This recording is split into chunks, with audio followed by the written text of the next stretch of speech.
that they don't see any other way to get there.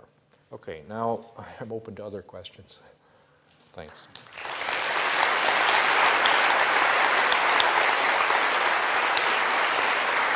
Oh.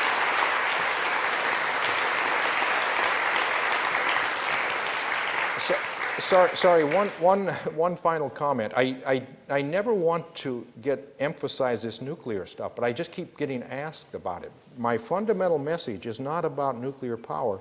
It's about the fact that the climate is getting very near tipping points, and secondly, we cannot solve the problem without a simple carbon price. Because then that carbon price will let us choose among efficiencies, renewables, nuclear, and something else. If there may be something that we haven't thought of that we can get our energy from, but it's not going to happen unless there's an economic incentive to develop it. Thanks.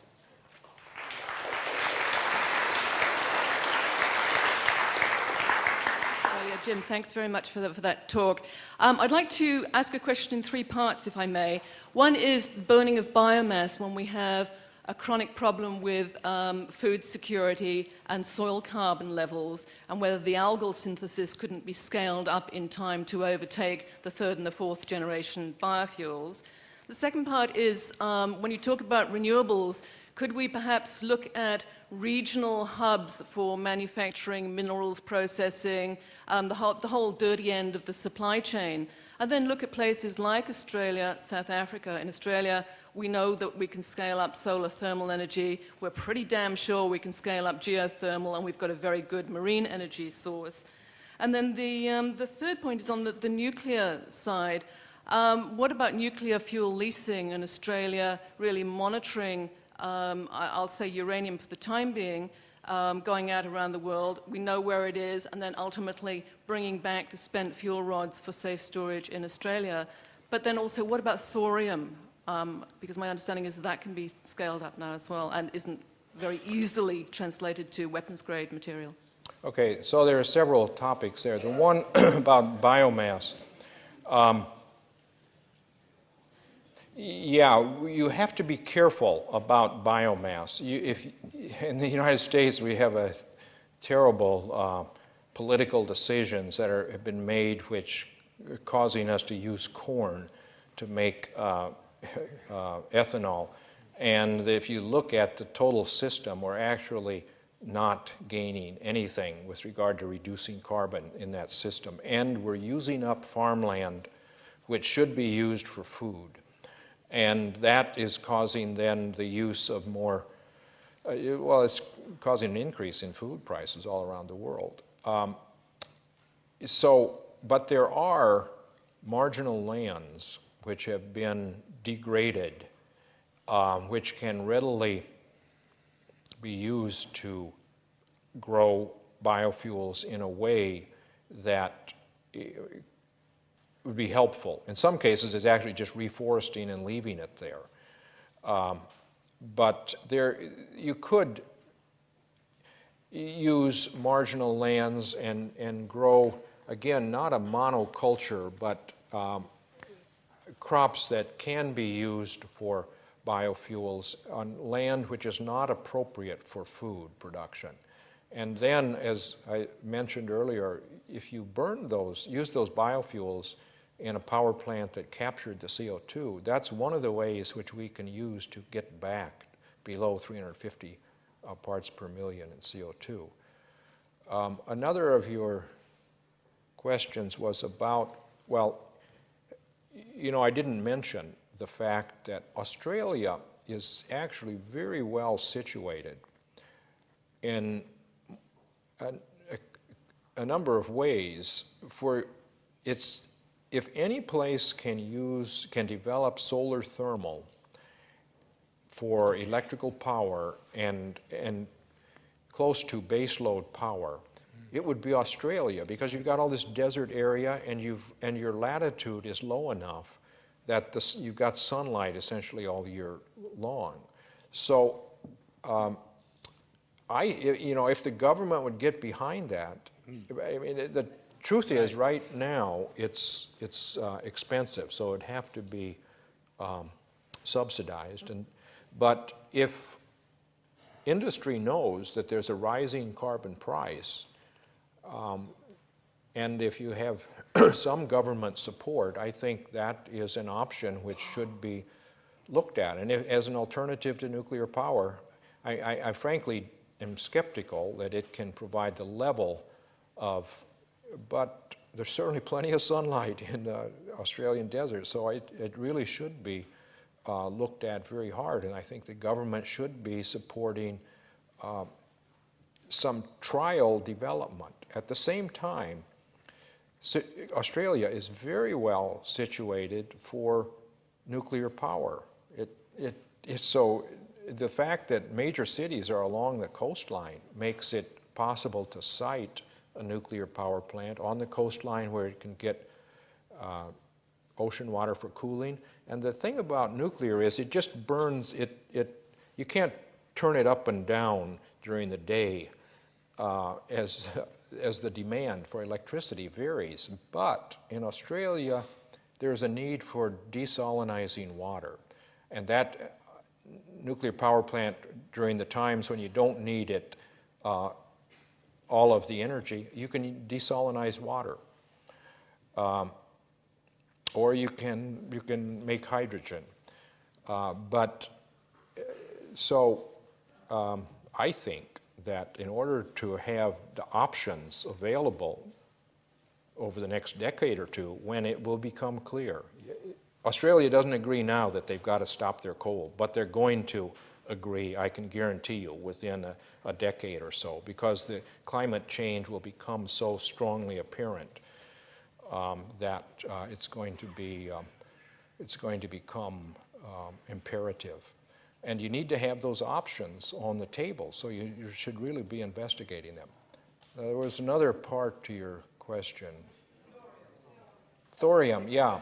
There's actually, there are two, in addition to uranium, there's actually more thorium, and it should be, it's a potential fuel for nuclear power also, and it's very abundant in India, so there's a great interest there in developing thorium reactors.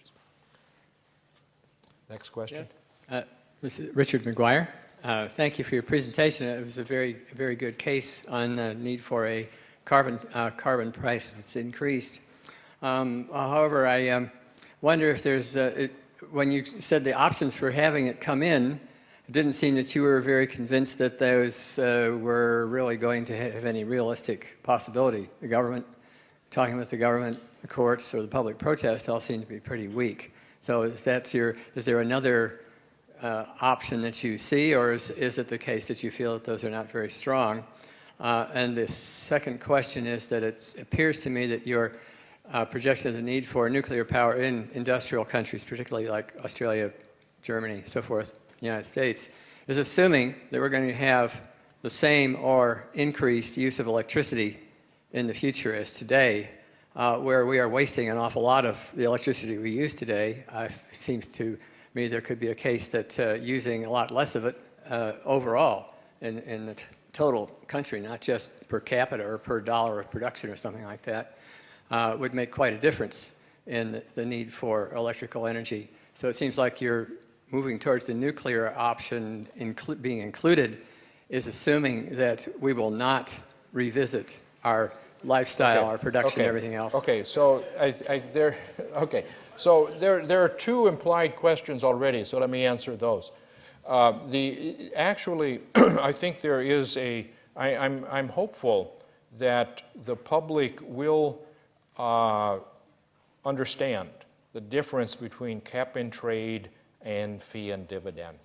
Now, that's asking a lot, but I went to Washington to meet with a coalition of religious leaders, Catholic, Jewish, and Protestant, including evangelicals. And we then went and talked with Senator Kerry and some congressmen on the Republican and Democratic side.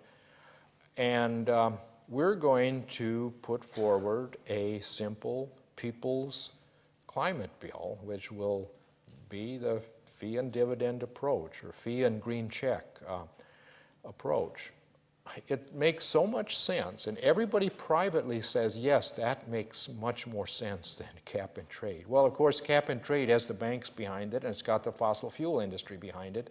And in the United States, well, so it's not easy, but I think I think if we would just get, people say, well, you know, the train has left the station, that cap and trade is what people have decided on. Well, I don't think that's necessarily true. And if we just get a little bit of a head of steam, I think maybe we can make people see what actually makes sense.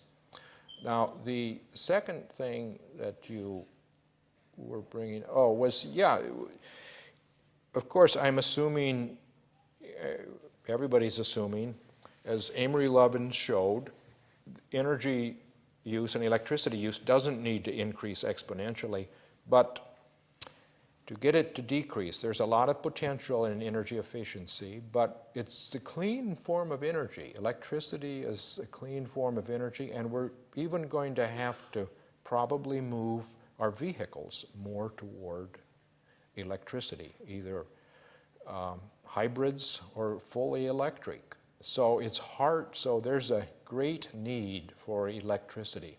And in other parts of the world, developing countries, their electricity needs are going up, even though it is true. We have to emphasize energy efficiency, and that will be emphasized if we have a rising price on carbon. Okay, next question. A recent study published by World Watch Institute stated that 51% of greenhouse gas comes from the livestock industry. What can individuals do to reduce this? For example, eating less meat or adopt a vegetarian or vegan diet. 51% comes from where? Livestock industry. No, that's, you know, that's not true.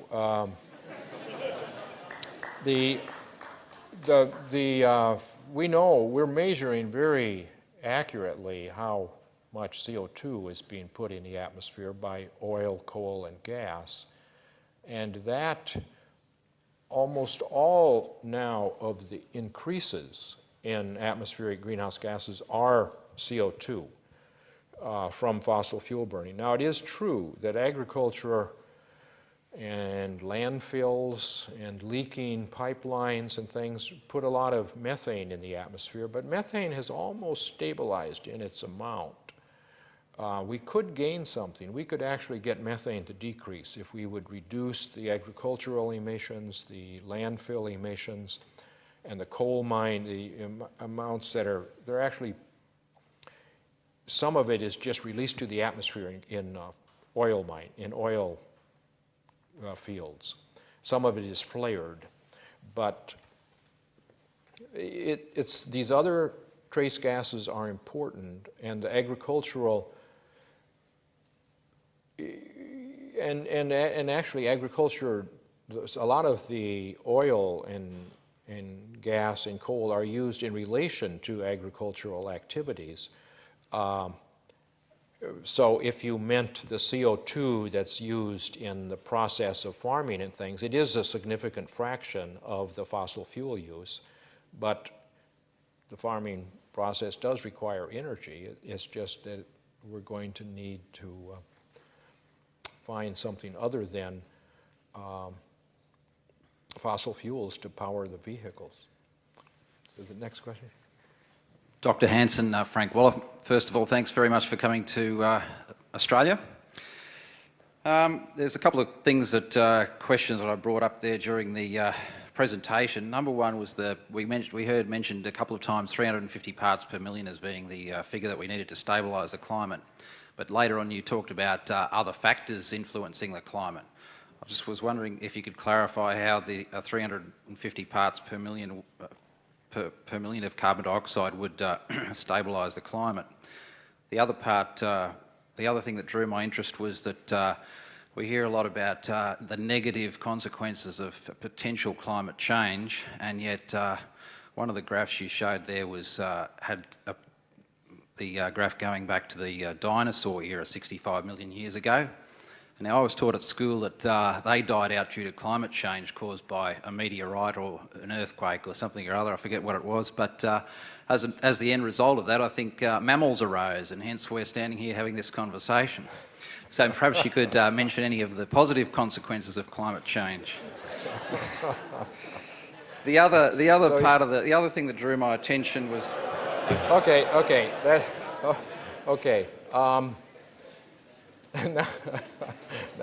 Now I forgot the first part of the question.